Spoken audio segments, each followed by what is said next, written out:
Hello সবাই, কেমন আছেন? আমি ভালো আছি। আজকে ফ্রাইডে, আমাদের এখানে কাজের থেকে আসছি দুপুরে 1:30টার দিকে বাসায় আসছি। একটু গ্রোসারি করছি কাজের পরে, গ্রোসারি করে বাসায় আসতে আসতে 1:30টা বেজে গেছে। তো বাসায় এসে টুকটাক ফ্রিজে যা ছিল খাওয়া দাওয়া করলাম, খেয়ে তারপরে কিছুক্ষণ রেস্ট করেছি, মানে আধা ঘন্টার মতো রেস্ট করেছি, বেশি না।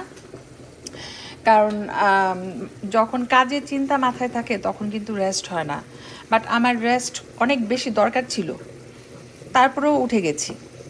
উঠে এসে এবার কি করলাম, পালং শাক ভাজি করব, সেগুলো সব কেটে কুটে ধুয়ে বেছে ঠিকঠাক করে নিলাম। করলা ভাজি করব, সেটাও ঠিক করে নিলাম। তো পালং শাকটা অলরেডি হয়ে গেছে, আর করলা ভাজি করব এই শাকের পর। আর এখানে আমি ভাত বসিয়ে দিলাম। ভাত একদমই ছিল না, অল্প একটু বাকি আছে, ওটা দিয়ে হবে না। তো এই জন্য ভাত বসাই দিলাম এক চুলায়, আরেক চুলায় এই যে পালং শাক হচ্ছে। আর এখানে আমি আলু সিদ্ধ বসিয়েছি, আলু ভর্তা করব। অনেক দিন ধরেই ভাবতেছিলাম যে আলু ভর্তা করব, করা হচ্ছিল না সময়ের অভাবে। তো আজকে ভাবলাম যে করে ফেলি। তো 2টা আলুকে টুকরা করে সিদ্ধ করছি। আর এখানে দেখেন এই যে আলুগুলা, লাল আলু। এই আলু খেতে মজা হয়, সেজন্য ভাবলাম যে একটু ভর্তা করে খাই 2টা আলু, দেখি কেমন লাগে। শীতকাল তো ভালোই লাগবে। আর করলা ভাজির জন্য এই যে এগুলো কেটে রেখেছে, করলা ভাজি করব। পালং শাকটা হয়ে গিয়েছে, নামাই ফেলতে হবে। ভাতটা বসাই দিলাম এক চুলায়।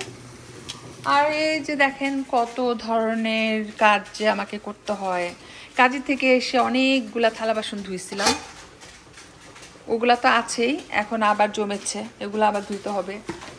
তারপরে এই যে করলা কেটে সুন্দর করে ধুয়ে রেখেছি, এটা ভাজি করব। সবই আমার পছন্দের খাবার। আর এইখানে আমি কাটাকুটি করেছি চেয়ার টেবিলে বসে, এজন্য সব ম্যাশ হয়ে আছে, এগুলো আমার এখন ফেলতে হবে। সব কাজ একা একা নিজের হাতে সামলাতে হয়, অনেক কষ্ট হয়ে যায়, বাট কিছুই করার নাই। আমার পালং শাকটা হয়ে গিয়েছে, চুলাটা অফ করে দেই। করলার ভাজির জন্য তো সব কেটে রেখেছি, করলা ভাজিটা বসাই দিব এখন।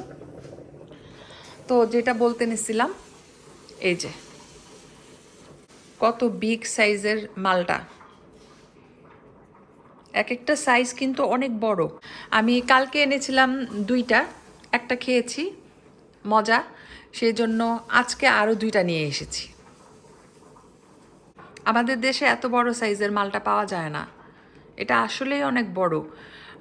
ক্যামেরাতে হয়তো বোঝা যাচ্ছে না, আমার হাতে আছে, এই যে দেখেন, এক একটা মানে ফুটবল সাইজের মালটা। এগুলো এসেছে আমেরিকা থেকে, ইউএসএ। তো এখন আমি পালং শাকটা একটা বাটিতে বেড়ে ফেলবো, করলা ভাজিটা বসাই দিই, একটা কাজ শেষ হয়ে যাবে। তো লাইটটা অন করে দিলাম, ডার্কে রান্না করতে ভালো লাগতেছিল না, আর এতক্ষণ যে লাইটটা অফ ছিল সেটাও আমি খেয়াল করিনি। তো এখন মনে পড়লো লাইটটাও অন করে দিলাম, কিচেনটা এখন ব্রাইট লাগছে। তো আমি এখন করলার জন্য পেঁয়াজ, কাঁচামরিচ, রসুন দিয়ে দিলাম ফ্রাই প্যানে। এই ফ্রাই প্যানটাতেই আমি সব কিছু রান্না করি। পালং শাকটাও এখানে রান্না করেছি, রান্না করে পালং শাকটাও তুলে ফেলেছি, তুলে এখন সেম ফ্রাই প্যানে আবার এখন করলা ভাজি করব। এই হচ্ছে আমার কাহিনী, কারণ আমার কাছে এই ফ্রাই প্যানটা খুবই ভালো লাগে। তো আমি জানি না এখন করলা অনেক বেশি, কতটুকু ভাজি করব। যদি বেশি হয়ে যায় অর্ধেক করবো, আর অর্ধেকটা রেখে দিব, কারণ এত করলা ভাজি কে খাবে? আমি ছাড়া বাসার আর কেউ করলা ভাজি খেতে চায় না। আসলে আমি সব খাই, দেশি ভাত, তরকারি, মাছ, মাংস, শাকসবজি সব আমারই খাওয়া হয়। আমার বাসায় আমার হাজব্যান্ড আর বাচ্চারা, মানে আমার ছেলেরা, এগুলো খেতে চায় না। তো আমি এখন পরিমাণ মতো লবণ দিয়ে দিই,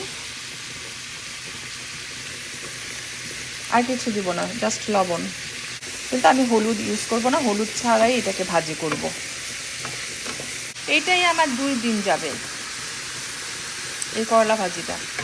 তো এইটুক রেখে দিব, কেটে কুটে ধুয়ে রেখেছি, তো কোনো সমস্যা নেই। একটা প্লাস্টিকের ব্যাগের মধ্যে, মানে একটা জিপলক ব্যাগের মধ্যে ঢুকায়ে রেখে দিব।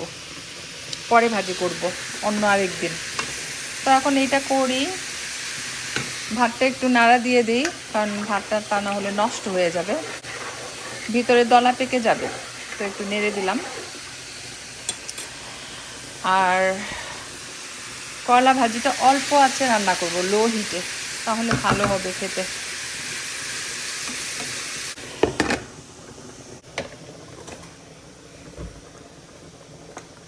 কাজের শেষ নাই। একটা ঘরে সংসার যারা করে তারাই একমাত্র বুঝে যে সংসারের কত ঝামেলা, কত জ্বালা। এই যে কাজ করতে করতে আমি মানে নিজের প্রতি নিজেকেই মানে সিম্প্যাথি লাগে। I feel bad for myself, যে এত কাজ কেন করতে হয়।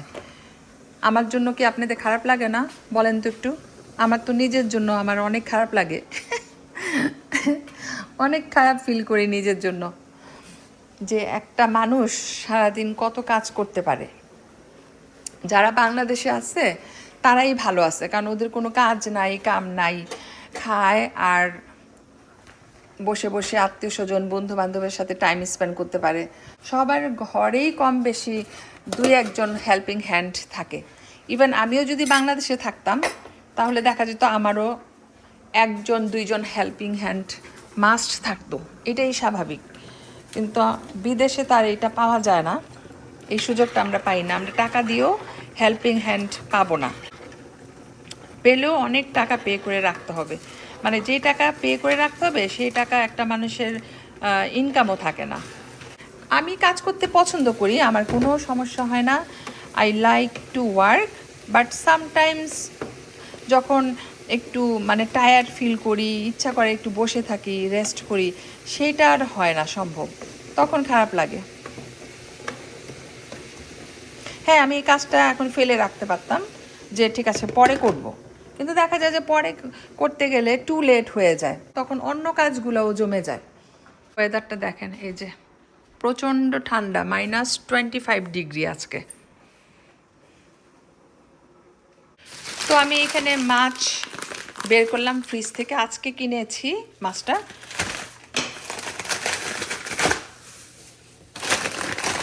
মাছটা হচ্ছে সার্ডিনস। এক প্যাকেট সার্ডিন নিয়ে আসলাম। এই সার্ডিন মাছটা আমরা সবাই খেতে পছন্দ করি, বিশেষ করে আমার হাজব্যান্ড অনেক পছন্দ করে। তো আজকে নিয়ে আসছি, এটা $5.5 দিয়ে অনেকগুলা মাছ থাকে। তো এখন খুলবো, খুলে কয়েকটা ভিজাবো। তো একটা বোলের ভিতরে মাছটাকে ভিজায় রাখবো, তাহলে মেল্ট হয়ে যাবে তাড়াতাড়ি।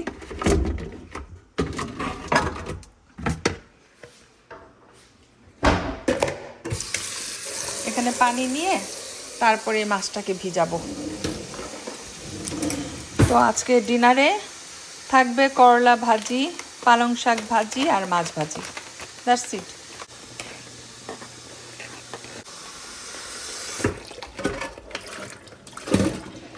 তো এখানে আমি এখন কয়েকটা মাছ ভিজিয়ে দিব। এই যে একদম ফ্রেশ মাছটা। আমরা তো একদম ওই নদীর থেকে মাছ এনে বাজারে বিক্রি করছে ওরকম মাছ পাবো না, কিন্তু যেটাই পাই আলহামদুলিল্লাহ। এই যে এই মাছগুলোও খারাপ না, যখন ভিজাবো দেখবেন একদম ফ্রেশ হয়ে যাবে। এখন বরফের ভিতরে মানে আইসের মধ্যে আছে। কয়টা নিব? 5টা হয়ে যাবে। তো ভাত হয়ে গিয়েছে, ভাতটা আবার অনেক নরম হয়ে যায় তাড়াতাড়ি। ভাত হয়ে গেছে, এখন চুলার উপর বসিয়ে রাখবো কতক্ষণ, তাহলে ভাতের যে এক্সট্রা পানি থাকে সেটা ড্রাই হয়ে যাবে। আর এখানে করলা ভাজিটা হয়ে যাচ্ছে, একটু নেড়ে দেই। ভিজিয়ে দিলাম, এই যে দেখেন মাছগুলা কি সুন্দর। এটা হচ্ছে সার্ডিন ফিশ। তো ভাজি করলে খেতে খুব ভাল লাগে গরম ভাতের সাথে। হাজবেন্ড 3টা খাবে, আমি 2টা খাবো, সোজা কথা।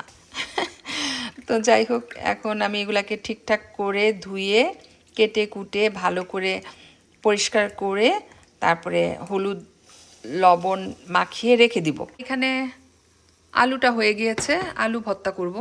ঠান্ডা হোক, আমি চুলার উপরে রেখে দিয়েছি, চুলা বন্ধ করে, তাহলে আলুর ভিতরে যে এক্সট্রা পানি থাকবে সেটা ড্রাই হয়ে যাবে। করলা ভাজিটা আমি একদম লো হিটে ভাজি করতেছি, এই জন্য একটু সময় লাগতেছে, কারণ হাই হিটে দিলে পুড়ে যাবে। হয়ে গেছে 5 মিনিটের জন্য আমি চুলাটা লো হিটে রেখে দিয়েছিলাম। হয়ে গেছে নো প্রবলেম। বাট এইভাবে আমি ঢেকে এখন রেখে দিব চুলা বন্ধ করে। That's it. আর এইখানে মাছটা ভালো করে ধুয়ে নিয়েছি, সার্ডিন ফিশ। এখন কিছু পরিমাণ মতো লবণ দিয়ে দিলাম আর সামান্য হলুদ দিয়ে এটাকে এখন ভালো করে মেখে নিব। এই মাছটা খেতে কিন্তু অনেক ভালো লাগে, এটা এমনিও খাওয়া যায় আর ভাতের সাথেও ভালো লাগে। জাস্ট হলুদ, আর কিছু আমি মাখাবো না। না, আর একটু করি, একটু মরিচও দিই, ঝাল ঝাল লাগবে, ভালো লাগবে খেতে। হলুদ মরিচ, দ্যাটস ইট। তো করলা ভাজিটা আমি এখন একটা বাটিতে তুলে রাখবো। তো এই যে করলা ভাজি ফ্রাই প্যান থেকে তুলে একটা বাটির মধ্যে নিয়ে নিলাম। দেখতে মাশাআল্লাহ সুন্দর হয়েছে। এখন আমি এটাকে ঢেকে রাখি।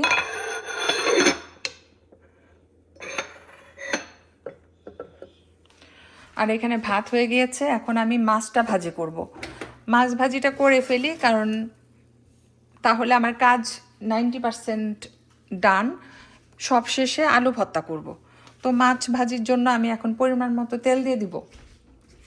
আজকে মানে সব ভাজি করছি, কোনো ধরনের তরকারি ঝামেলায় গেলাম না, কারণ সব সময় যে তরকারি খেতে হবে এমন তো কোনো কথা নাই। মাঝে মধ্যে শীতকালে বিশেষ করে যখন অনেক ঠান্ডা থাকে তখন ভাজি দিয়ে ভাত খেতে ভাল লাগে, শাক সবজি ভাজি মাছ এগুলা দিয়ে খেতে ভালো লাগে।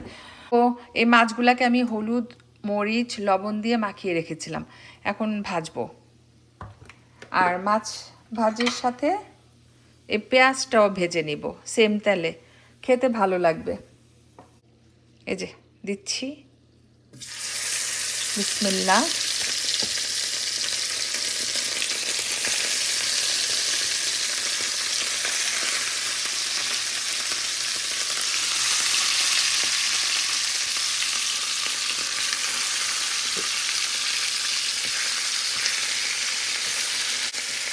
সুন্দর একটা স্মেল বের হচ্ছে মাছ থেকে। এখন বেশি নাড়াচাড়া করা যাবে না, একটু শক্ত হলে তারপরে উল্টাই দিব।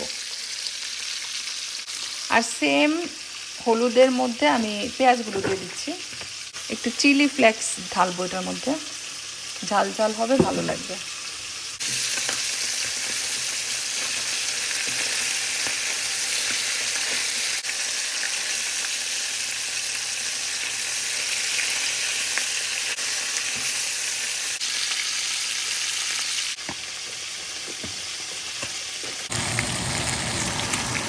তো আমি এখন মাছগুলাকে, ফ্যানটা বন্ধ করে দিই, কথা শোনা যাচ্ছে না। এখন আমি মাছগুলাকে সব তুলে সেম ফ্রাই প্যানে সেম তেলের মধ্যে পেঁয়াজগুলাকে ভেজে নিব। তো এই কাজটা অনেক আস্তে আস্তে করতে হচ্ছে, কারণ মাছগুলো ভেজে গেলে আর দেখতেও সুন্দর লাগবে না, খেতেও ভালো লাগবে না।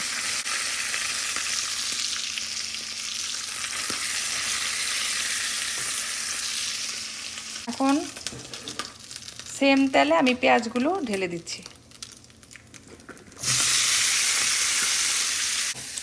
তো এই পেঁয়াজটা যখন ভাজা ভাজা হয়ে যাবে তখন পেঁয়াজের উপরে মাছগুলো দিয়ে দিব, তারপর লো হিটে 5 মিনিট রেখে দিব, হয়ে যাবে একদম সুন্দর মাছ ভাজি। এটা এমনি খাওয়া যাবে, বাট তারপরে আমি পেঁয়াজ ভাজি করে তারপরে মাছের সাথে দিয়ে দিব। যেমন আমরা ইলিশ মাছ ভাজি করলে সেম তেলে যখন পেঁয়াজ ভাজি করে ইলিশ মাছের উপরে ছড়ায় ছিটায় দিই, তখন ওইটা খেতে ভালো লাগে কিন্তু পেঁয়াজটার সাথে। সেম থিং সার্ডিন মাছ ফ্রাই করলে আমি এরকম পেঁয়াজ ভাজি করি সেম তেলে, আর ওইটা মাছের উপরে দিই, দিয়ে সুন্দর করে সাজাই, তারপরে খেতেও ভালো লাগে, দেখতেও ভালো লাগে। তো মাশাআল্লাহ আমার মোটামুটি রান্না বান্না শেষ। তো আজকে সব আমি ভাজির আইটেম করেছি, ভাজি দিয়ে ভাত খাওয়া হবে গরম গরম ভাতের সাথে। মাশাআল্লাহ খুব ভালো লাগবে খেতে। এই যে পেঁয়াজটা ভুনা হয়ে গিয়েছে, এখন আমি এটাতে মাছগুলো আবার ছেড়ে দিব। মাছগুলো দিলে আর কিন্তু নাড়াচাড়া করা যাবে না, এই জন্য পেঁয়াজটা নেড়ে চেড়ে ভুনা ভুনা করে নিচ্ছি। তো এখন আমি মাছগুলো দিয়ে দিই। তো এই যে মাছ ভাজি ডান। একটা ফ্রাই প্যানে সর্বশেষ রান্নার প্রস্তুতি চলছে, সেটা হচ্ছে আলু ভাজি করব। আলু ভাজির জন্য পেঁয়াজ আর কাঁচামরিচটা লাল, বিকজ এটা কাঁচামরিচগুলো পেকে গেছে। তো আমি কাঁচামরিচ তো ফ্রিজ করে রাখি জানেন। কাঁচামরিচের কালার নাই, মানে সবুজ নাই, লাল লাল কাঁচামরিচটা আমার কাছে অনেক ভালো লাগে, দেখতেও ভালো লাগে, খেতেও ভালো লাগে, আর ঝাল হয় অনেক। তো ফ্রিজ থেকে 4-5টা বের করে এরকম কুচি কুচি করে টুকরা করে দিয়ে দিয়েছি পেঁয়াজের সাথে। নরম হয়ে গেলে তারপর নামিয়ে আলু ভর্তা করব। এদিকে আমি আলুটা চটকিয়ে নিব। তো এই যে দেখেন সব দিয়ে দিলাম আলুর মধ্যে, যা যা দেওয়ার, মানে পেঁয়াজ আর কাঁচামরিচ সামান্য একটু তেল দিয়ে ভেজে নিয়েছি। তো আর এক্সট্রা কোনো তেল দিতে হবে না, কিন্তু আমি একটু সরিষার তেল ইউজ করছি। সরিষার তেল বোতলটা একদম খালি হয়ে গিয়েছে, এটা এমনিতেও ফেলে দিতে হবে। তো ভাবলাম যে ঠিক আছে, যতটুকু তেল বাকি আছে ওইটাও দিয়ে দিই আলুতে। তো আলু ভর্তাটাতে একটা ফ্লেভার আসবে সরিষার তেলের। অনেক গরম।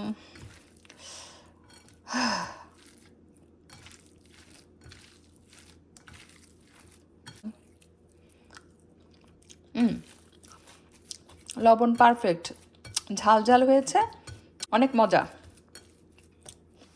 তো আসেন আমরা সবাই মিলে এখন দেখি আমি আজকে কি কি রান্না করেছি। এই যে এখানে আছে সার্ডিন ফিশ ফ্রাই, পেঁয়াজ দিয়ে সুন্দর করে করেছি একটা ভাজি, এটা ভাতের সাথে খুবই ভালো লাগবে। তারপরে আছে করলা ভাজি, তারপরে এখানে আছে পালং শাক ভাজি,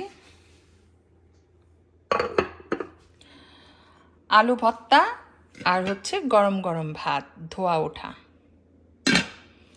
তো এই হচ্ছে আজকে আমাদের ডিনারের আয়োজন। মানে কোনো চিকেন বিফ কিছু রান্না করি নাই, একদম সিম্পলের ভিতরে গর্জিয়াস।